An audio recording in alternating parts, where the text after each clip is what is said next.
Hey Blessed fam, it's your girl Bella. Welcome back to my channel. Excuse my shelves, they look a mess because I'm over here being the content creator of the year. But today I want to share with y'all the 23 books that I must read in 2023. So these are not new releases. Honestly, none of these books came out this year, which is even more reason why I need to read them in 2023. One of my next videos will be my anticipated 2023 releases, but these are just books that I need to read in 2023, point blank period. And at the end of 2023 or the beginning of 2024, I'm going to come back to this video and we're going to see how many of these books I actually read. These books have been on my TBR since last year and they're all books that I really want to read.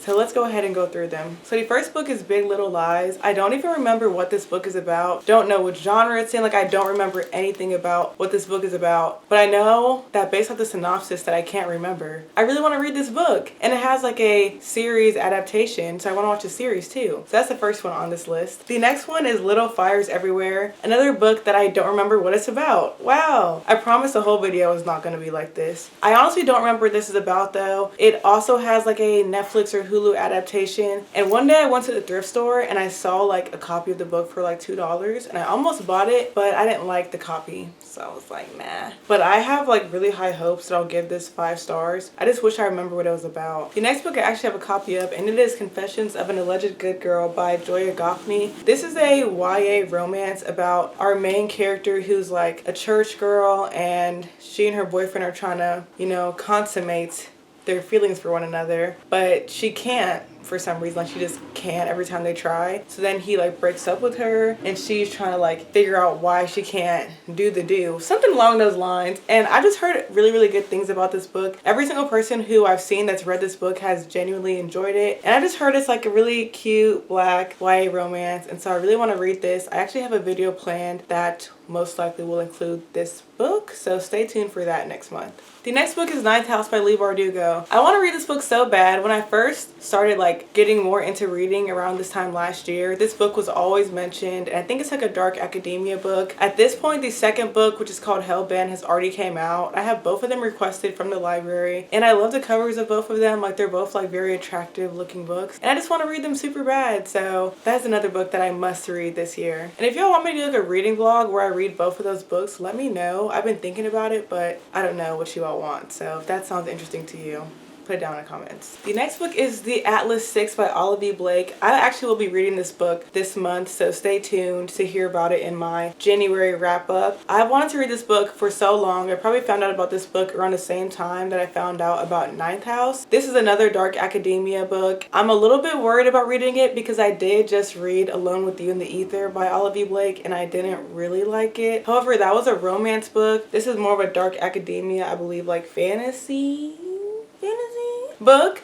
So we'll see. This is the original copy of the book. I also requested the newer copy because this one is self-published and the newer one that came out last year is traditionally published. So I'm assuming the newer one is like a little bit cleaner, but I don't know if I'll get a copy of it before I need to read it for my book club. But either way, I'll be reading this book within the next month. The next book is People We Meet on Vacation by Emily Henry. How have I not read this book yet? I actually had a copy of it last year, but I just had so many books that I had copies of, so I didn't end up reading it. And I was also in like a romance reading slump where I had read like so many romances that I didn't like, and I just didn't want to read any more romance at that time. So this book is about childhood friends to lovers, and they go on like some trip together, something along those lines. I wanted to read this book as soon as like May or June hits. I mean, I'm in Charlotte, so it doesn't get that cold. It's probably like 50 degrees right now and it's January, but as soon as it gets like warm outside, I want to read that book, especially because Emily Henry's other 2 books that I've read, which are Book Lovers and Beach Read, I didn't really love. Beach Read I gave 2 stars, Book Lovers I gave 3, but I feel like this one will be more up my alley. It just seems like it's going to be more fun than the other books, so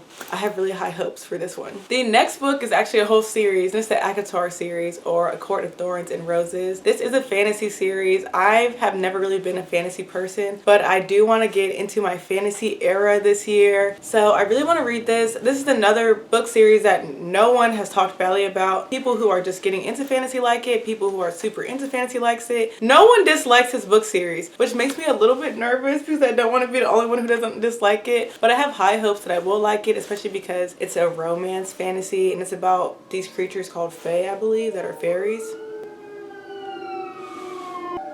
Anyway, so I'm looking forward to reading that a lot. The next book is Olga Dais Dreaming. I do not know how to pronounce. Why is this still going off? I don't know how to pronounce this author's name. Xochitl Gonzalez? I don't know. If I said it wrong, let me know. But I've had this book for an entire year and I haven't read it. I got it at Target. Why I haven't read it, I don't know. Like at this point, I'm dang near scared to read it. I don't even hear people talking about this book. And I just opened a page and I just saw HIV. So I've never even heard anyone talk about this book. I know it was in the Goodreads Choice Awards for whatever category of book this is, like whatever genre it is. But I don't know. I don't know what it's about, and I hope I like it because I paid for it, so. The next book is A Deeper Love Inside by Sister Soldier. This is the unofficial sequel to The Coldest Winter Ever, which is like my favorite book of all time at this current moment. Well, I don't want to say of all time. It was my favorite book of last year. And this is the unofficial sequel. This book has an official sequel that everyone says is horrible. And a lot of these like other like spin-off unofficial sequels have like varied reviews, but I think this one had like a higher review than the other ones. So this book is about Winter's sister, Porsche. When Winter's family got raided and her dad got locked up and sent to jail, she had a younger sister named Porsche who was like maybe 10 or 12. And so Winter and all of her siblings got separated and Porsche had to go to like a foster home or a group home, something along those lines. And so we're following her storyline. And if you've read The Coldest Winter Ever, you know the story like circles back around and we see a glimpse of Porsche at the end of that book. So I'm really hoping this is good. One of my friends read it and she said it was all right. And she also thought that The Coldest Winter Ever was a spectacular book, but she thought this was all right. So I'm a little bit nervous. This is the only spin-off of that series that I plan to read, but I have high hopes because I really loved The Coldest Winter Ever. The next book is Honey and Spice by Bolu Babalola. Bolu Babalola, a Yoruba queen. So this book, I believe it's about like a romance that's set in college. I do look forward to reading this. Another book that came out last year that I've heard nothing but like spectacular, dazzling reviews about. So I really look forward to reading this. Again, I have a video planned for next month that will most likely include her. The next book is Legendborn by Tracy Dion. This is a YA fantasy book, and the second book, Bloodmarked, just came out last year. This is a book that has a lot of rave as well, and it's a black YA fantasy. She a little thick. Oh my gosh, how long is she? Well, she ain't that long. She's like 480 some pages, like a teensy bit less than 500 pages. But I really want to read this. Like I said, I want to be my fantasy era. This cover is freaking gorgeous, and I'm hoping this will be a book that's just like fun. I think because it's YA fantasy, it might be easier for me to read as compared to like adult fantasy because I'm not a fantasy reader historically. But yes, I want to read this a lot. The next book is Crescent City by Sarah J. Maas. Another book that I really don't know what it's about, and just another fantasy book that I think also includes the Fae, but it may not. I really don't know. The book is like 800 pages, but the cover is gorgeous. So we'll see if I end up reading that one this year. I mean, I am going to read it. It's on this list, so I have to read whatever's on this list. But another book that I have been looking forward to reading, and it's just very long and intimidating, so we'll see. The next book is All Roads Lead Here by Mariana Zapata. This book has been in my save later in my like library app for almost a whole year. I've wanted to read it for so long. I'm so confident that I will love Mariana Zapata's romances because they're long. And so I think because they're long, like they're slow burns, you get to really see like the relationship development, and I just feel like I'm gonna love that because I hate insta love. I hate that in a lot of romances they're together for like 3 weeks and then they say that they love each other. Like, no, you don't. And so I just think I'm really gonna love this book, and I'm really hoping that I do. The other book is From Lukov with Love, also by Mariana Zapata. Same spiel that I just said. It's another romance book, slow burn. I'm itching to read it. Next is The Duff by Cody Keplinger. How have I not read this book? I think this came out when I was in like middle school. I've never read this book. I've never watched a movie. I remember when the movie came out and I did not watch it just because I wasn't like a movie person when I was younger. Like, I didn't watch that many movies and shows, but like I want to read this so much. I want to get like early 2000s nostalgia, and I just feel like I'll probably enjoy this book. I'm a little nervous because like pretty much everyone loves this book, but I don't know if it's because of the age that they read it at. So I'm hoping that I won't be like so far removed from like middle school age, early 2000s age, that I won't enjoy this. Like, I'm hoping I would still enjoy it, but we will see. The next book is The Wife Between Us. I believe this is by Greer Hendricks. I know that I think they're a writing duo. I know that their books are kind of like hit or miss for people, but I think that's how a lot of thrillers are. A lot of thrillers are very hit or miss because things can only go so many ways, and I think if you read a ton of thrillers, like, it's pretty easy for you to guess what's going to happen. I don't read a ton of thrillers, but I really do enjoy thrillers, and I'm hoping that I enjoy this book a lot. The next book is Americana by, what's her name? Chiamanda Ngozi, something like that. I don't know what her name is. My mom's reading the book right now, but it's about a couple in Nigeria, and one of them goes off to America to start a new life, and the other person is supposed to meet them in America, and something happens. I don't know. I think it's a romance or a contemporary, something along those lines. It takes place in Nigeria. That's all I need to know. So I need to read that book this year. Next is Gone Girl by Gillian Flynn. I have not read this, nor have I watched the movie, nor do I ever intend to watch the movie. I absolutely hate scary movies. I like thrillers though, and I've read a few horrors and I don't necessarily like or dislike them, but they're not like so scary that I'm like terrified when I go to bed. I just cannot watch stuff like that on TV, but I can read it. And I want to read this so bad. This is like a classic pretty much. I know a lot of other thrillers are inspired by this book, and that's just more reason why I feel like I need to read it. But I know it's about a girl who goes missing. And yeah, I mean, it's called Gone Girl. I think most people have read this, watched the movie, know what it's about. So I'm excited to be a part of the hype. So the next book and my very last fiction book is actually The Weight of Blood by Tiffany D. Jackson. Look at the back of the book.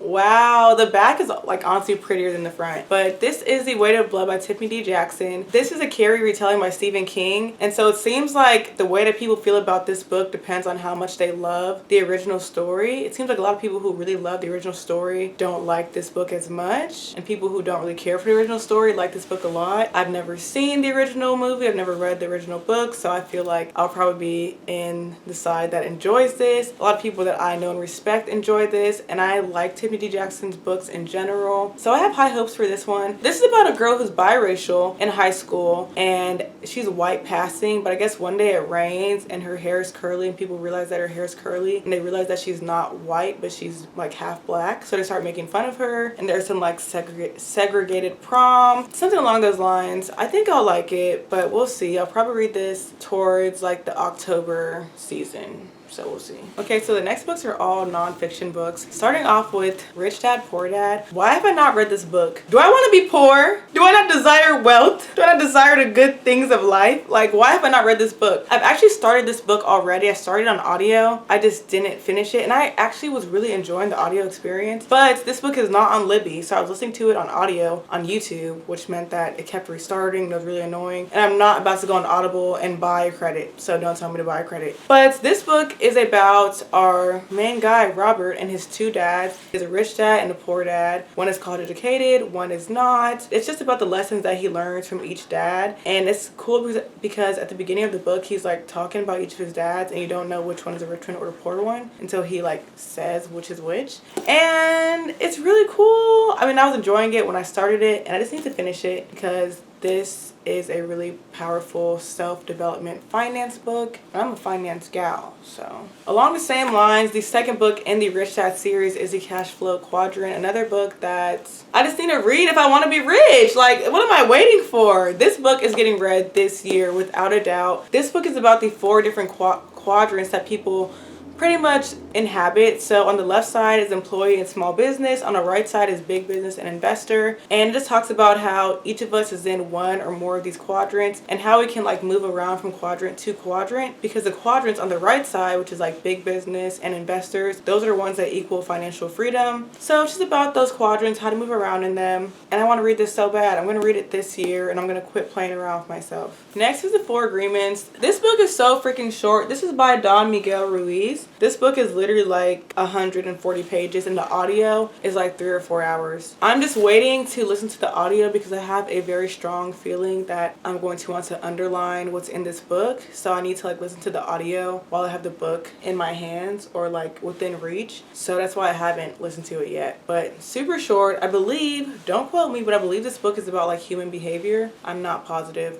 but I'm very excited to read this one. It was recommended to me. Another book that was recommended to me, and the very last book, is the WinWin Wealth Strategy by Tom Wheelwright. 7 investments the government will pay you to make. This book, I believe, is about like tax write-offs and how to pay less taxes in a legal way. No scamming, okay? No tax fraud this way. But I need to read this book because when you start making money and they start taxing you, do you know how bad that hurts? Do you know how bad it hurts? Like, oh my goodness. So I'm excited to read this one. Definitely going to read it this year. I prefer to read it before tax season, but we're pretty much already in tax season, so I am going to read it though, and I will come back at another time and tell you about what I think about it. I'm buddy reading this with my brother, so we just need to decide when we're going to read it and get to it. So those are the 23 books that I absolutely must read this year in 2023. I'm honestly so excited about each of those books. They all are unique, whether they're self-development, they're finance, they're romance, they're all unique, and they're all books that I predict will get at least 4 stars from me, 4 or 5 stars. So I'm excited about all of them. And like I said, at the end of 2023 or the beginning of 2024, I will come back to y'all and give you all another video where I go through and I let you know if I read them all and what I thought about them. So yeah, I hope y'all enjoyed this video. Let me know in the comments down below what are some books that you must read this year, like books that are on your TBR at the very top of the list. I hope y'all enjoyed this video, and I'll see you in my next one. Bye.